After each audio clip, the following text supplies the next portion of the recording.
నమస్తే ఫ్రెండ్స్, నేను మీ Sravani Harsha. Welcome back to our channel. ఇవాళ మన కథ శిక్ష. కథని చివరి వరకు వినండి, నచ్చితే లైక్ చేయండి.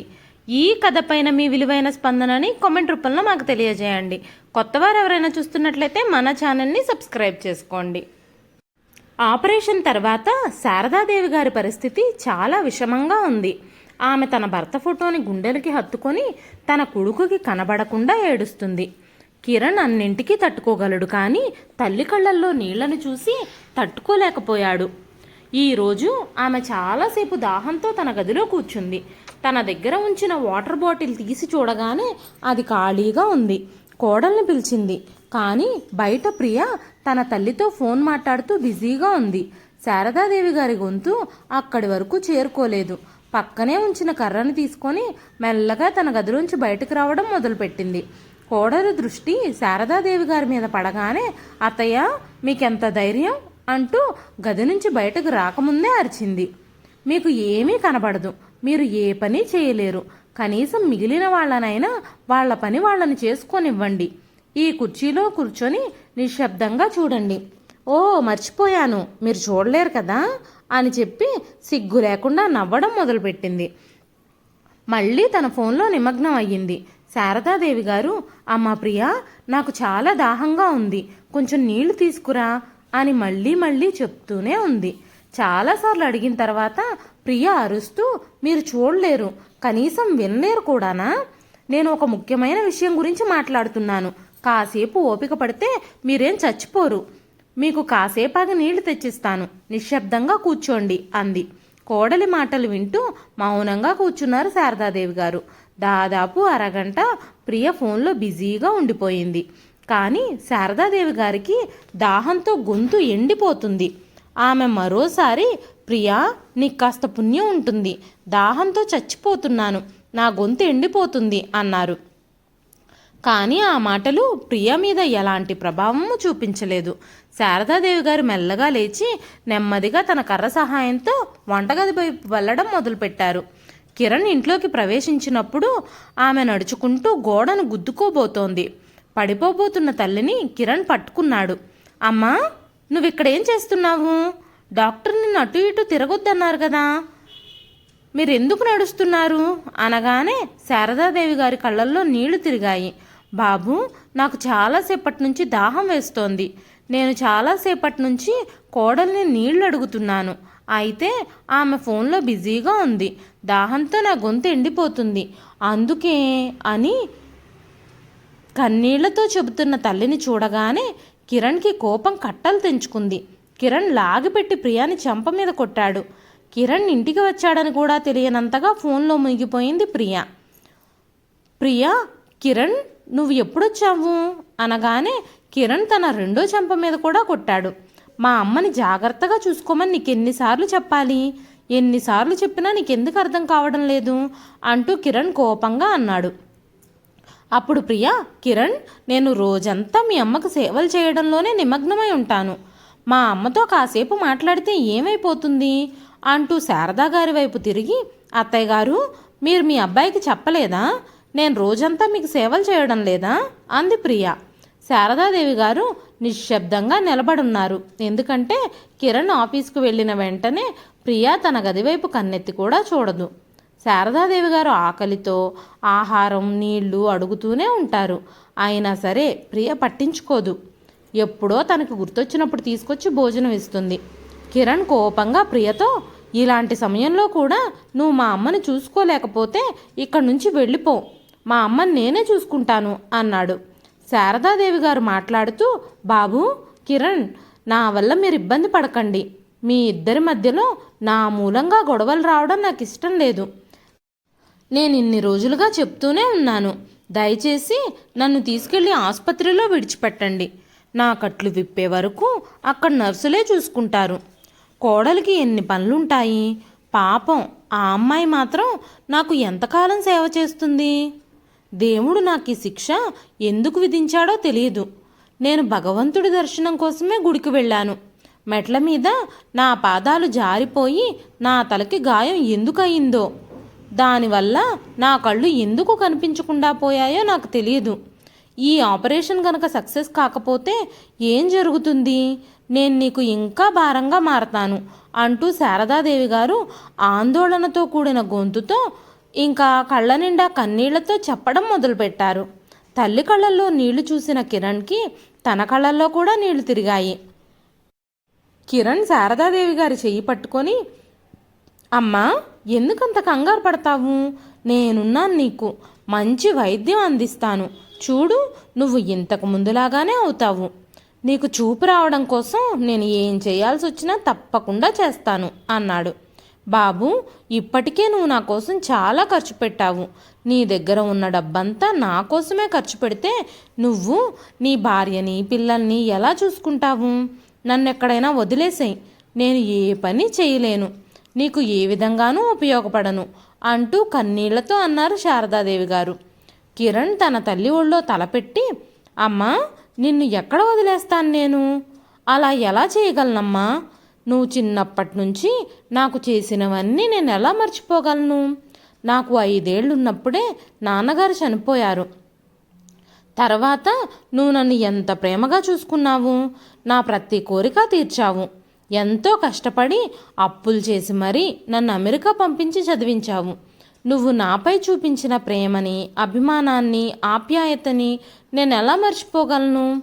నిన్ను భారంగా భావించి ఇంటి నుంచి నేను ఎలా పంపించేస్తాననుకున్నావు? ఇంకోసారి ఇలాంటి మాటలు నా దగ్గర మాట్లాడకమ్మా అంటూ కన్నీళ్లు పెట్టుకున్నాడు కిరణ్. కొడుకు మాటలు విన్న శారదాదేవి గారికి కూడా కన్నీళ్ళు వచ్చాయి. కిరణ్ శారదాదేవి గారిని కౌగిలించుకున్నాడు. తన తల్లికి ఎలాంటి అసౌకర్యము కలగకుండా ఉండేందుకు శారదాదేవి గారి కోసం ప్రత్యేకంగా ఒక నర్సును ఏర్పాటు చేయాలని కిరణ్ నిర్ణయించుకున్నాడు.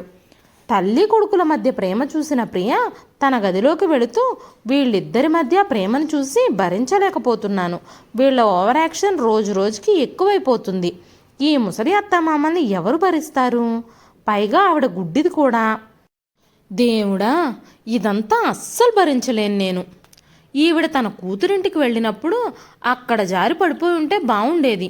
అప్పుడు ఆ కూతురే ఈవిడ్ని వాళ్ళ ఇంట్లో ఉంచుకుని సేవలు చేసేది. ఆవిడ మా ఇంట్లో పడిపోయింది. ఇప్పుడు ఆవిడ సేవలన్నీ నేనే చేయాల్సి వస్తుంది అనుకుంది. శారదాదేవి గారు కొన్ని రోజుల క్రితం కొడుకు బాగుండాలని వ్రతం చేసి ఉపవాసం ఉండి గుడికి వెళ్ళారు. అక్కడ మెట్లు దిగుతూ ఉన్నప్పుడు నీరసంతో కళ్ళు తిరిగి మెట్ల మీద నుంచి కింద పడిపోయి తలకి బలమైన గాయం కావడం వల్ల కళ్ళల్లోని నరాలు దెబ్బతిన్నాయి. డాక్టర్ ఆపరేషన్ చేసి చూపొచ్చే అవకాశాలు చాలా తక్కువే, కానీ దేవుడి దయ వల్ల ఆవిడకి చూపు రావచ్చు అని చెప్పి ఆపరేషన్ చేశారు. ఆపరేషన్ తర్వాత శారదాదేవి గారిని కిరణ్ ఇంటికి తీసుకొచ్చాడు. అతను తన తల్లిని చాలా జాగ్రత్తగా చూసుకున్నాడు. కానీ ప్రియకి మాత్రం ఆమె పట్ల అసలు ప్రేమ కానీ ఆదరణ కానీ లేవు. కొన్ని రోజుల తర్వాత కిరణ్ ఆఫీస్ పని మీద 3 వారాల పాటు వేరే ఊరు వెళ్లాల్సి వచ్చింది. ప్రియా, నేను ఆఫీస్ పని మీద ఒక 3 వారాలు వేరే ఊరికి వెళుతున్నాను. 1 వారం తర్వాత అమ్మకి కట్లు విప్పుతారు. నువ్వు అమ్మని హాస్పిటల్కి తీసుకెళ్తావా? లేదంటే నేను ఈ ప్రాజెక్ట్ని క్యాన్సిల్ చేసుకోవాలా? నేను ఈ ప్రాజెక్ట్ క్యాన్సిల్ చేసుకుంటే నా బదులుగా వేరే వాళ్ళు ఈ ప్రాజెక్టుకి వెళతారు. అప్పుడు ప్రమోషన్ కూడా నా బదులు వేరే వాళ్ళకే వస్తుంది. నా ప్రమోషన్ క్యాన్సిల్ అవుతుంది అన్నాడు కిరణ్. ఇంటి ఖర్చులు, అత్తయ్య ఆపరేషన్ ఖర్చులు, మందుల ఖర్చులు చాలా పెరిగిపోతున్నాయి. ఇలాంటి సమయంలో మీకు ప్రమోషన్ వస్తే మనకే చాలా హెల్ప్గా ఉంటుంది. మీరు ఈ ప్రాజెక్ట్ని క్యాన్సిల్ చేయొద్దు. మీరు మీ అమ్మగారి గురించి ఆలోచించకండి. నేను ప్రతిదీ చూసుకుంటాను. నేను అత్తయ్య గారిని జాగ్రత్తగా హాస్పిటల్కి తీసుకెళ్తాను అంది ప్రియ. లేదంటే నేను నా చెల్లెలు కుసుమకి ఫోన్ చేస్తాను, నీకు సహాయంగా ఉంటుంది అన్నాడు కిరణ్. ఆ మాటలకు ప్రియ, వద్దొద్దు, కుసుమని ఇక్కడికి పిలవాల్సిన అవసరం ఏముంది? తనని ఇక్కడికి పిలిస్తే తనతో పాటు తన 2 పిల్లలు కూడా వస్తారు. వాళ్ళ అల్లరిని భరిస్తూ వాళ్ళందరికీ సేవలు చేయడం నా వల్ల కాదు. ఆవిడ నాకు సహాయంగా ఉండడం కంటే ఎక్కువ ఆ పిల్లలు నన్ను విసిగిస్తూ ఉంటారు. నువ్వు కూడా లేకపోతే వాళ్ళందరినీ నేను ఎలా చూసుకోగలుగుతాను? ఆ పిల్లలు రోజంతా గొడవ చేస్తూనే ఉంటారు. అత్తయ్య గారు ఎలా విశ్రాంతి తీసుకుంటారు? నువ్వే చెప్పావు కదా అత్తయ్య గారికి చాలా విశ్రాంతి అవసరం అని. మీరు ఈ విషయాలు ఏమీ ఆలోచించకుండా మీ ప్రాజెక్టు విషయాలు చూసుకోండి, నేను ఇక్కడ అన్నీ మేనేజ్ చేసుకుంటాను అంది ప్రియ. కిరణ్ సరే అంటూ క్యాంపుకు బయలుదేరాడు. సరే ప్రియా, నేను వెళ్తున్నాను. అమ్మ దగ్గరకు వెళ్ళి ఈ విషయం చెప్తే తను చాలా బాధపడుతుంది. అందుకే నేను అమ్మను కలవడానికి వెళ్ళడం లేదు. అమ్మ ఇప్పుడు ఏడిస్తే ఆవిడ కళ్ళకది అస్సలు మంచిది కాదు. కాబట్టి మీరు ఆమెకు ప్రతిదీ జాగ్రత్తగా వివరించండి. అమ్మని జాగ్రత్తగా చూసుకో అంటూ చెప్పి కిరణ్ తన తల్లి గది దగ్గరకు వెళ్ళి దూరం నుంచే ఆమెను చూసి అట్నుంచటే వెళ్ళిపోయాడు. 4 రోజుల తర్వాత ప్రియా, అమ్మ త్వరగా రెడీ అవ్వు, ఈరోజు హాస్పిటల్కి వెళ్ళాలి. మీ కళ్ళకు ఉన్న కట్లు విప్పుతారు. మీ కంటి చూపు మీకు తిరిగి వస్తుంది. ఈ కళ్ళకున్న కట్లతో మీరు అటు ఇటు తిరుగుతూ ఇంట్లో అన్ని వస్తువుల్ని పగలగొడుతూనే ఉన్నారు. చీర సరిగ్గా కట్టుకోండి, నేను ఆటో పిలుస్తాను, బయలుదేరదాం అంటూ శారదాదేవి గారిని హడావిడి పెట్టి ఆటోలో ఎక్కించుకొని ఆసుపత్రికి చేరుకుంది ప్రియ. అప్పుడు డాక్టర్ శారదాదేవి గారితో, మీ కళ్ళకు కట్టిన గంతలు ఈరోజు విప్పేస్తున్నాం. మీరు ఎవరిని చూడాలనుకుంటున్నారు అన్నారు. అప్పుడు శారదాదేవి గారు చిరునవ్వుతో, నా కొడుకుని చూడాలనుంది. నన్ను కంటికి రెప్పలా చూసుకుంటున్నాడు. వాడి ముఖం కాకుండా నేను ఇంకెవరిని చూడగలను అన్నారు. అప్పుడు ప్రియ, ఎన్ని డ్రామాలు చేస్తున్నారో మీరు, ఇవన్నీ ఏం అవసరం లేదు. కిరణ్ ఇక్కడ లేడు, ఆఫీస్ పని మీద వేరే ఊరికెళ్ళాడు. డాక్టర్ గారు, మీరు ఆ కట్లు విప్పండి, నాకు సమయం లేదు. కిరణ్ రావడానికి 2-3 వారాలు పడుతుంది అనగానే డాక్టర్ గారు శారదాదేవి గారి కళ్ళకున్న కట్లను విప్పటం మొదలుపెట్టారు. కట్లు తీయగానే శారదాదేవి గారికి ఏమీ కనిపించలేదు. ఆమె ఏడవడం ప్రారంభించింది. ప్రియ తలపట్టు కూర్చుంది. దేవుడా, నా దురదృష్టం ఇలా పనిచేస్తుందేమిటి? ఈ కళ్ళు కనిపించని అత్తగారి భారం ఏమన్నా తక్కువ? ఈరోజు కళ్ళకు కట్లు విప్పుతారు, ఆవిడ పని ఆవిడ చేసుకుంటుంది అని ఆనందించాను అనుకుంటూ అయిష్టంగానే అత్తగారిని తీసుకుని ఇంటికొచ్చింది. శారదాదేవి గారు ప్రియ ఇంటికి తిరిగొచ్చేసరికి ప్రియ తల్లి ఊర్మిళ గారు అక్కడికొచ్చారు. ప్రియని శారదాదేవి గారిని చూస్తూ, ఏంటి ప్రియా, డాక్టర్ ఏమన్నారు అంది. ఏం చెప్పమంటావు మమ్మీ, ఈవిడికి కంటి చూపు తిరిగి రాలేదు. నా దురదృష్టం, ఏం చేస్తాం అంది. ఇంకా నిలబడ్డారే, పదండి పదండి మీ గదిలోకి అంటూ శారదాదేవి గారిని గదిలోకి తీసుకెళ్లబోయింది ప్రియ. అప్పుడు ఊర్మిళ గారు, ఈవిడ్ని ఇంట్లో ఉంచితే ఏంటి, బయట ఉంచితే ఏంటి, ఆవిడికి ఏమీ కనపడదు, ఎక్కడున్నా ఏం తేడా లేదు. ఈ మెట్ల కింద చాలా స్థలం ఉంది, సైలెంట్గా ఇక్కడ ఒక చిన్న మంచం వేసి ఈవిడ్ని ఇక్కడే ఉంచు. అల్లుడొస్తే అప్పుడు ఆమెను లోపలికి తీసుకెళ్ళొచ్చు అంది. ఆ మాటలకు ప్రియ, అమ్మా నువ్వు కరెక్ట్గానే చెప్పావు అంటూ మెట్ల కింద ఒక మంచం వేసి శారదాదేవి గారి చెయ్యి పట్టుకొని, అత్తయ్య గారు మీరిప్పుడు ఇక్కడే ఉండండి, ఎక్కువ వెలుతురులో ఉండకూడదని డాక్టర్ గారు చెప్పారు. కాబట్టి ప్రస్తుతానికి మీకు ఇదే సరైన స్థలం. ఇదిగో ఈ స్టీల్ గిన్నెను మీ మంచం పక్కనే బోర్లించి ఉంచుతున్నాను. మీకు ఏదైనా అవసరమైనప్పుడు ఈ గిన్నె మీద ఈ గరిటతో కొట్టండి, ఆ సౌండ్కి నేను బయటకు వస్తాను అంది. శారదాదేవి గారు, ప్రియా నన్ను నా గదికి తీసుకెళ్ళండి, నన్నెందుకు ఇక్కడ ఉంచారు? కిరణ్ నాకు చెప్పకుండా ఎక్కడికి వెళ్ళాడు? నాకు చెప్పకుండా కిరణ్ ఏ పని చెయ్యడు. అలాంటిది మాట మాత్రం నాతో చెప్పకుండా ఈసారి ఎందుకు వెళ్ళిపోయాడు? దయచేసి నాతో చెప్పు అనగానే, ప్రియ ఆఫీస్ పని మీద ఆయన వేరే ఊరికెళ్ళారు. మిమ్మల్ని ఆసుపత్రిలో ఉంచితే ఆసుపత్రి బిల్లు ఎంత అవుతుంది? అందుకే ఇంటికి తీసుకొచ్చేశాను. మీ వల్ల నేను చాలా అలసిపోయాను. నేను కాస్త విశ్రాంతి తీసుకోబోతున్నాను. మీరు డిస్టర్బ్ చేయకుండా సైలెంట్గా పడుకోండి అని చెప్పి ఊర్మిళ గారిని తీసుకొని తన గదిలోకి వెళ్ళిపోయింది ప్రియ. ఓ 2 గంటల తర్వాత శారదాదేవి గారు ఆ గిన్నెను మోగిస్తూ, ప్రియా ప్రియా నాకు దాహంగా ఉంది, ఆకలిగా ఉంది అని పిలిచారు. ఎంతసేపు పిలిచినా ప్రియ బయటకు రాలేదు. శారదాదేవి గారు ఏడుస్తూ, దేవుడు నా తలరాత ఎందుకు ఇలా రాశాడు అని బాధపడ్డం మొదలుపెట్టారు. అప్పుడు ప్రియ బయటకు వచ్చి, మీ తలరాతకేమైంది? హాయిగా కూర్చొని సపర్యలు చేయించుకుంటున్నారు కదా. దేవుడు నా తలరాతే సరిగ్గా రాయలేదు, నా తలరాతలోనే మీలాంటి గుడ్డి అత్తగారిని నాకు అంటగట్టాడు. సేవలు చేయమని అంటూ అరవడం మొదలుపెట్టింది.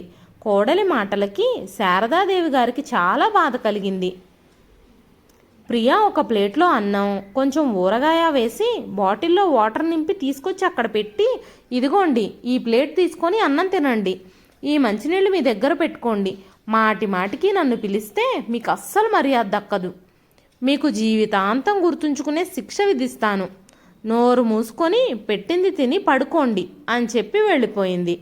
అప్పటినుంచి అది రోజువారీ విషయంగా మారిపోయింది.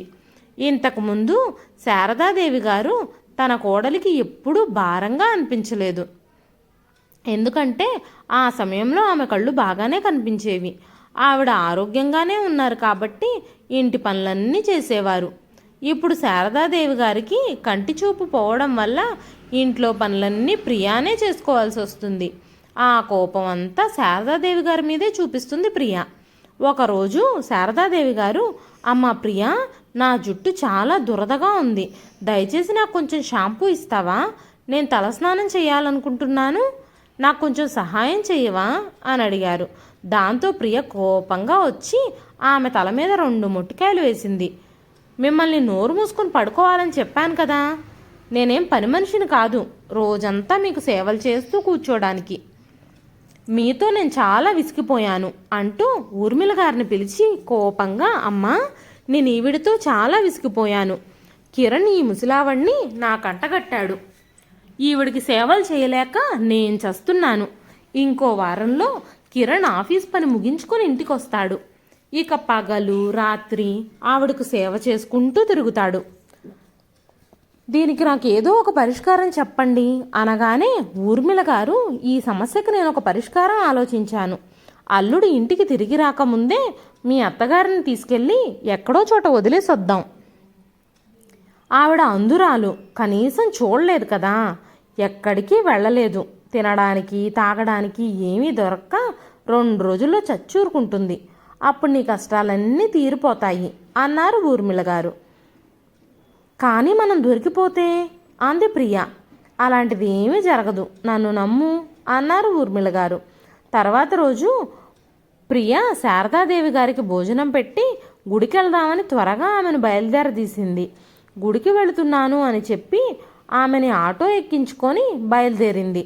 అప్పుడు ఊర్మిళ గారు, ప్రియా నేను కూడా మీతో పాటు వస్తాను, అక్కడ జనం ఎక్కువ ఉంటారు, మీకు ఏదైనా ఇబ్బంది కలగొచ్చు అంటూ ఊర్మిళ గారు కూడా వారితో బయలుదేరారు.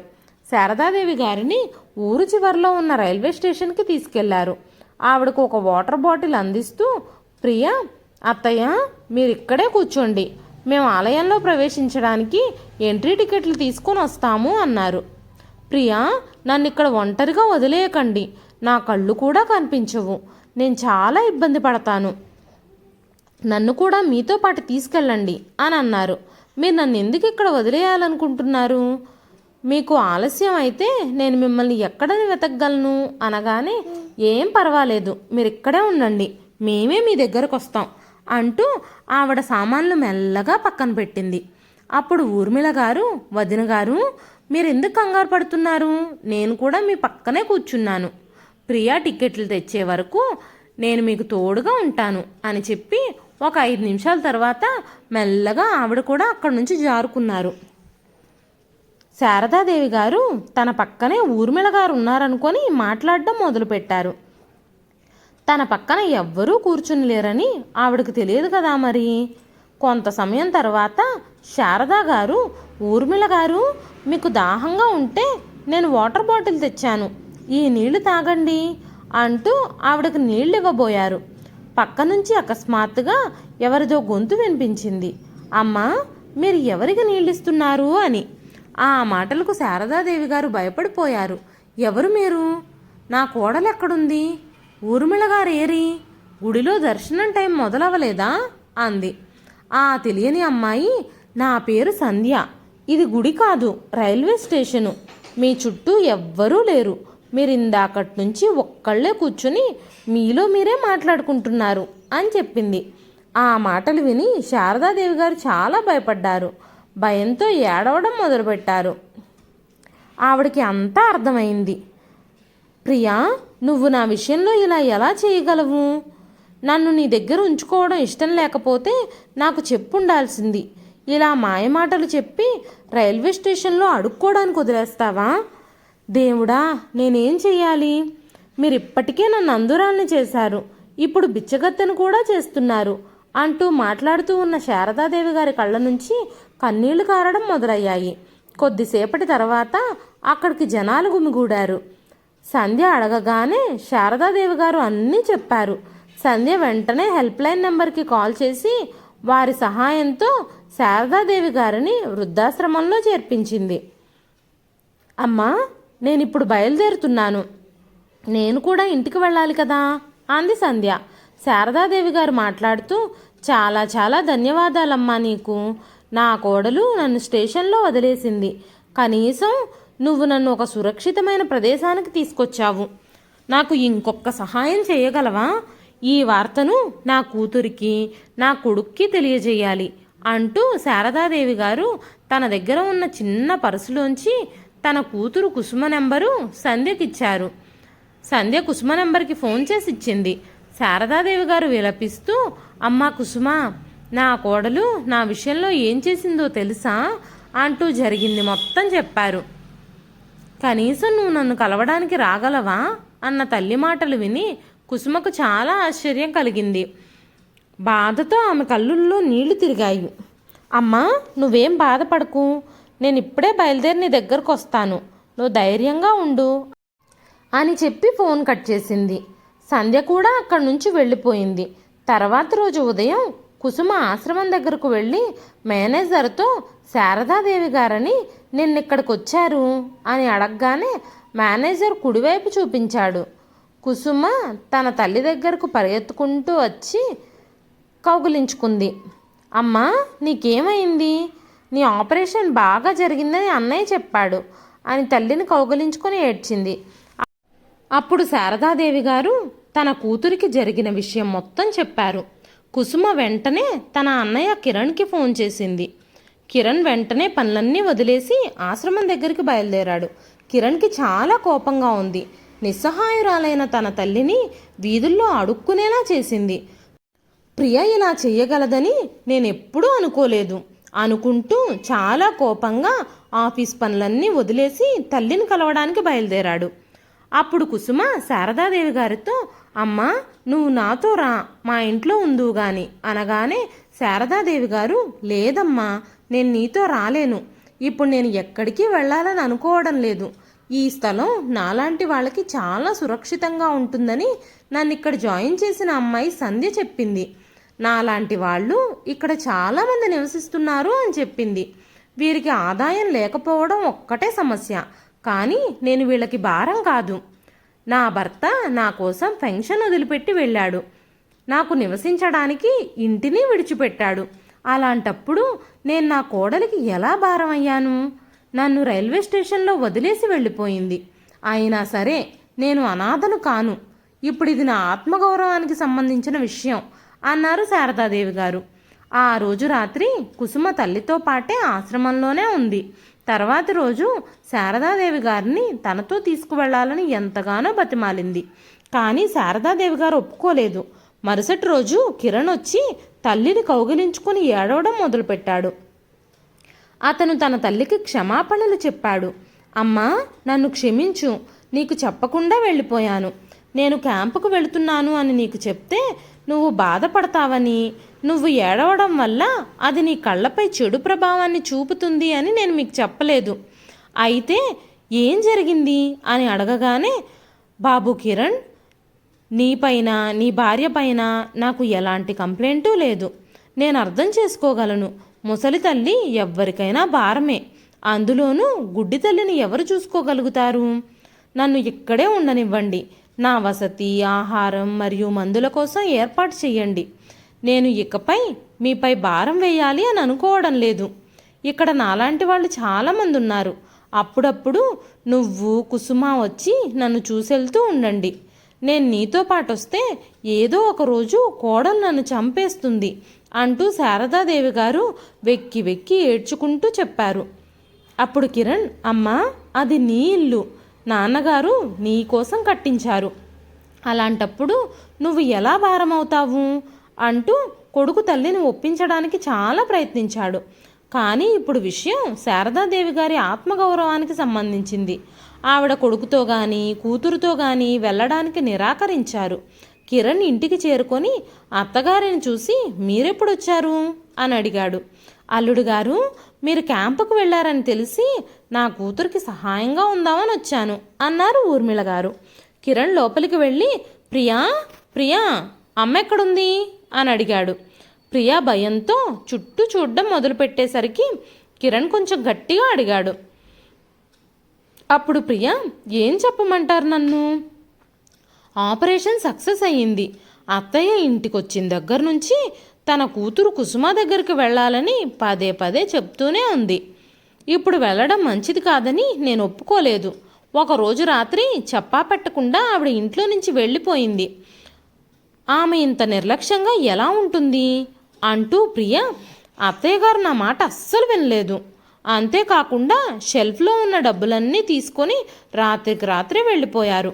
మా అమ్మ నేను అత్తయ్య గారిని వెతకడానికి చాలా ప్రయత్నించాం, కానీ ఆవిడ ఎక్కడున్నారో తెలుసుకోలేకపోయాం అని చెబుతూ ఏడవడం మొదలుపెట్టింది.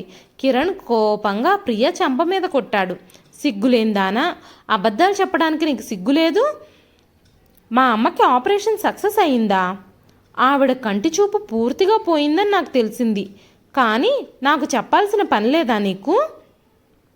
ఆ తర్వాత మా అమ్మని తీసుకెళ్ళి రైల్వే స్టేషన్లో అడుక్కోవడానికి వదిలేశావు అంటూ ప్రియ రెండో చెంప మీద కూడా కొట్టాడు కిరణ్. ఊర్మిళ గారు గబగబా అల్లుడికి అడ్డుపడ్డారు.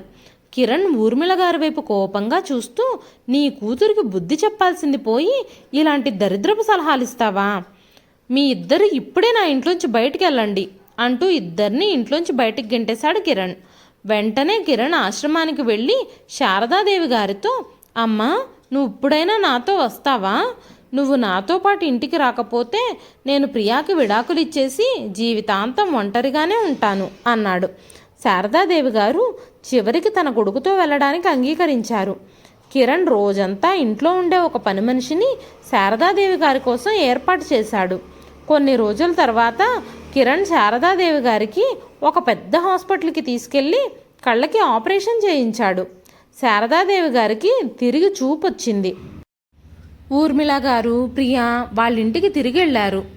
తల్లి కూతుళ్ళు చేసిన ఘనకార్యాలన్నీ ప్రియా తండ్రికి తెలియడంతో ఆయన ప్రియని ఊర్మిళ గారిని చాలా మందలించాడు. ఆయన, ప్రియా నువ్వెందుకింత క్రూరంగా తయారయ్యావో నాకు అర్థం కావడం లేదు. మీ అన్నయ్య మమ్మల్ని కూడా వృద్ధాశ్రమంలో చేర్పించాలి అని అనుకుంటే నీకెలా అనిపిస్తుంది? నువ్వు మీ అత్తగారిని రైల్వే స్టేషన్లో అడుక్కోవడానికి వదిలేశావు. నువ్వు ఎంత పాపం చేశావో నీకు అర్థమవుతుందా? రేపు నీకు పిల్లలు పుట్టాక వాళ్ళు పెద్దయ్యాక అప్పుడు తెలుస్తుంది నువ్వు ఎలాంటి పాపానికి ఒడిగట్టావో అంటూ ప్రియాకి బుద్ధి చెప్పడానికి ప్రయత్నించారు. కానీ ప్రియ ఆ మాటలేవీ అర్థం చేసుకునే స్థితిలో లేదు. కూతురు కాపురం నాశనమయ్యిందని షాక్ని తట్టుకోలేక ప్రియా తండ్రి చనిపోయారు.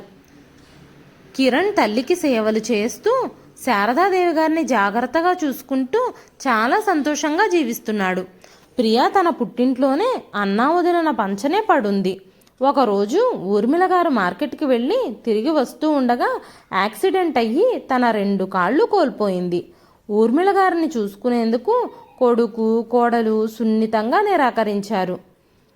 ఇప్పుడు ఆవిడ బాధ్యత అంతా ప్రియపైనే పడింది. తన తల్లికి సేవలు చేస్తూ ఊర్మిళ గారిని మంచి వైద్యుడి దగ్గరకు తీసుకెళ్లి వైద్యం చేయించమని అన్నయ్యని వదిన్ని వేడుకుంది. కానీ తన అన్న వదినలు వినలేదు. తాను చేసిన పాపాలకి సరైన శిక్ష పడిందని ప్రియకు అర్థమైంది. ఊర్మిళ గారు తన కాళ్లను శాశ్వతంగా కోల్పోయారు. కొడుకు కోడలు ఆమెను ఇంటి నుంచి బయటకు గెంటేశారు. కొడుకు కోడలు ఇంటి నుంచి గెంటేయటంతో ఊర్మిళ గారు అక్కడికక్కడే గుండె పగిలి చనిపోయారు. ఏం చేయాలో అర్థం కాని ప్రియ తన అత్తగారి దగ్గరికి భర్త దగ్గరికి తిరిగి వెళ్ళి శారదాదేవి గారి కాళ్ళు పట్టుకొని చాలా ఏడుస్తూ క్షమాపణలు చెప్పింది. కానీ కిరణ్ ప్రియని క్షమించడానికి నిరాకరించాడు. నా తల్లిని ఎలాగైతే నిస్సహాయంగా రోడ్డు మీద అడుక్కు తినమని వదిలేశావో నువ్వు అలాగే రోడ్డు మీద అడుక్కు తింటే నీకు బుద్ధొస్తుందేమో, ఇక్కడి నుంచి వెంటనే వెళ్ళిపో అన్నాడు కిరణ్.